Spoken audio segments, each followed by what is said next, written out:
Hello everyone! This is Mommy Onyx. Samahan niyo ako magpaganda.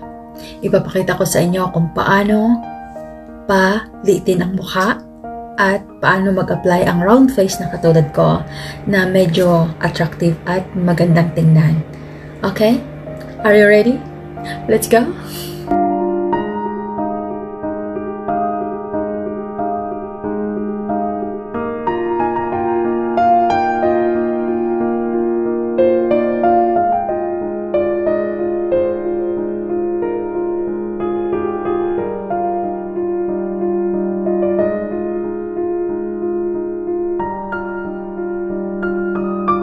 Bago po tayo mag-apply ng foundation, kailangan nating linisin ang ating mukha.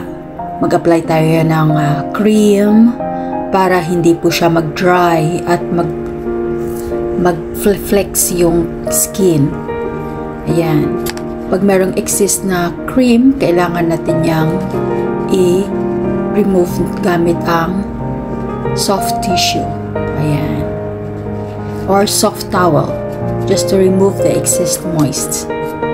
Ngayon, mag-apply tayo ng foundation gamit ang sponge. Ayan, sponge makeup. Ang gamit ko ay matte para hindi siya mag-shiny. Natural ang kanyang skin tone na lalapat sa aking skin, sa aking face para pantay-pantay siya. Ayan. Pantay-pantay lang natin yung pagkakalagay para hindi siya pangit tingnan. Para mag-even yung kanyang skin tone. Yan. Kailangan natin siyang ilatag. Kumbaga. Ayan.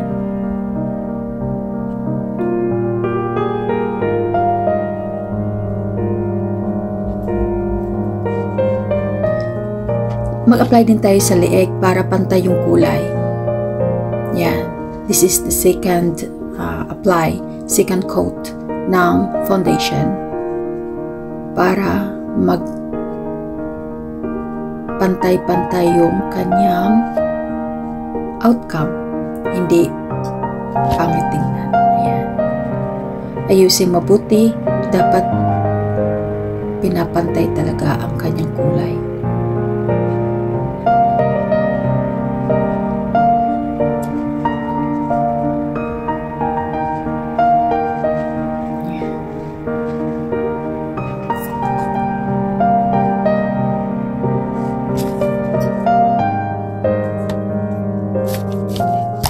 Ayan, pagkatapos nating maglagay ng matte foundation, maglagay tayo ng full cover cream. Waterproof ang gamit ko. Nilagay ko siya sa ilalim ng aking mata para hindi siya magmukhang inaantok, para fresh siyang tingnan. Ayan. Dapat ang pagkalagay niya pataas, hindi pababa. Pataas ang pagka-apply niya para awake yung fresh yung tingnan yung mata at saka yung mukha. Ayan, sa ilalim ng bibig, sa ilong at sa forehead. Ayan. Ipantay-pantay siya para hindi siya pangit tingnan. Ganyan din lang ginawa sa first foundation apply ng mukha. Ayan, pantay siya. Ngayon, ang uunahan nating applyan ay yung ating kilay. Ayan. Sundan lang yung kilay natin. Ayan. Gayahin lang yung ginawa ko.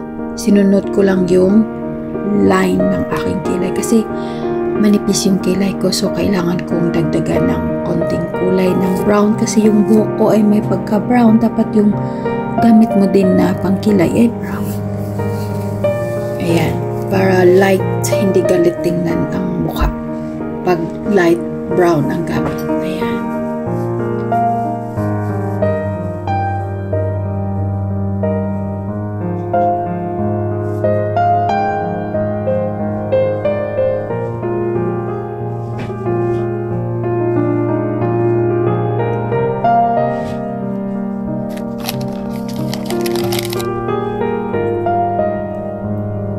Pag merong lumagpas, gamit lang kayo ng cotton buds para hindi matanggal at ma-shape mo siya ulit. Hindi matanggal yung ina-apply mo. Ayan. Yan lang siya. Madali lang. Ayan. Yung excess, tanggalin mo gamit ang cotton buds. Ayan. Pantayin.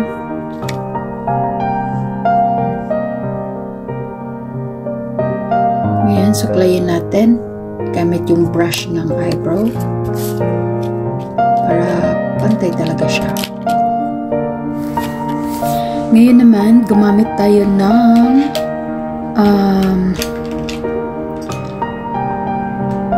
eyeliner pencil. Ayan.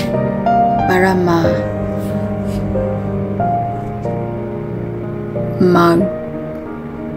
mag-dark yung mata natin. Ayan.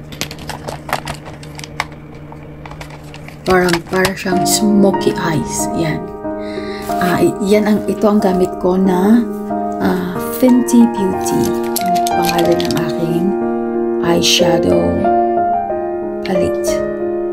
Yan, eyeshadow palette ang gamit ko. Minimix ko yung Spice Strip at saka Fizz Up Saffron. Ayan, para magkagawa tayo ng smoky eyes. Yan lang, pantayin lang siya. Dapat yung sa ilalim ay may pagka-dark, papunta sa ibabaw, light na siya para smoky ang dating ng mata. Ayan, gayahin lang yung ginawa ko. Ayan.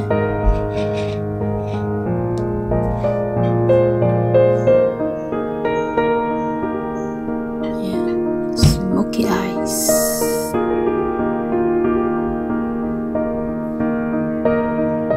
Madali lang siyang gawin, guys. Lalo na pag alam niyo na kung ano ang napabagay na kulay sa inyong pag-apply sa inyong face ng makeup. So, very easy lang talaga. Ayan.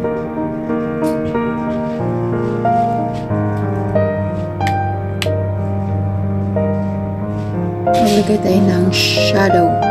Ayan, mag-shade tayo dito ng shadow sa gilid ng ilong para yan ang ibig sabihin niyan ay para papayat konti yung nostril natin.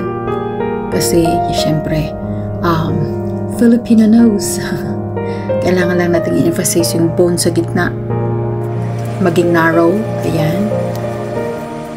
Ngayon naman, mag-a-apply tayo ng contour. Ayan, para yung mukha ko na syempre circle siya, papayat siyang tingnan. Ayan. Para pumayat ang tingin. Mag-contour tayo gamit ng dark sa side. Gamit tayo ng dark shadow. Dark contour. Ayan. Gagawa tayo ng shadow sa gilid. Tapos pantayin siya. I-blend. Ngayon, gagamit tayo ng lip liner. Para maganda yung pagka-form ng ating lip, kaya gamit tayo ng lip liner. Ang gamit ko naman na lipstick ay MAC. Lipstick matte. Ayoko ng shiny, ayoko ng na parang watery looks. Gusto ko matte.